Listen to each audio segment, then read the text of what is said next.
Salamlar dostlar. Bugün dediğim gibi dostumu oynayışını çekip koyacağım.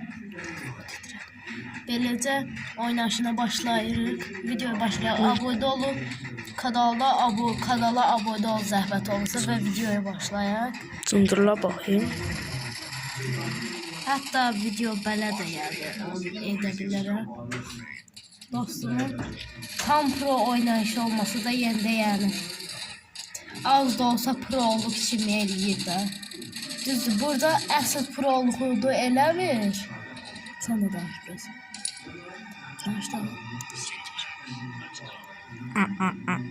Dostum nəsə danışmaq istəmir. Elə bir ki, qız da utanır. Kameramın bir dəqiqə. Görmürəm, bombası gedirəm. Görmürəm. Bir dəqiqə.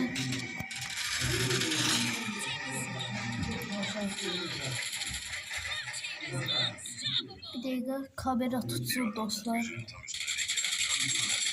Bir dakika tutacağım.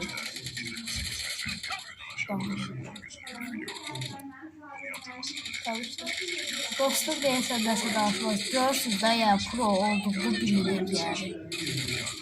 Hiçbir yer öldürebilir. Düzdür, burada asıl pro olduğunu eləmir. Hatta əslində eləməyə bilər. Yəni təsəvvür edin bizə produr.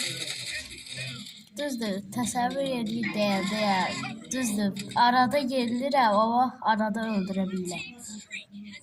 Həqiqətən canı az olduğuna görə ölməyi normaldır. Onun üçün işlədilər. Yəni 8 adam öldürdülər takım arkadaşlarına baxmayın.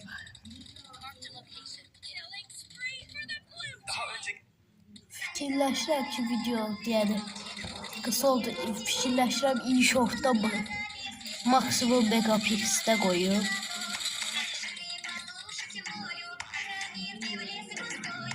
Amma hər də fikirləşirəm yaddaş çox tutacaq YouTube'da.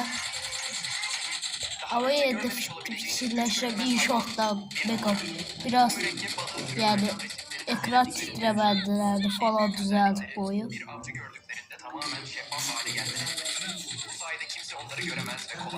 Gördüğünüz gibi çok qəşəng görünür yani. Düzdür, deyə bilərsiniz ki, hard oynayır belə. Telefonu hətta tərs də tutub danışa bilərəm, amma yəni tərs ekran çevrilmir kimi.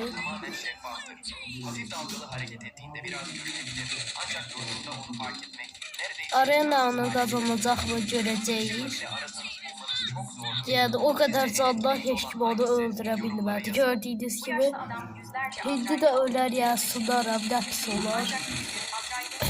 Ölsən. 17 kilo aşağıda geldi gördüğünüz gibi. Çok pro olduğu bilinir.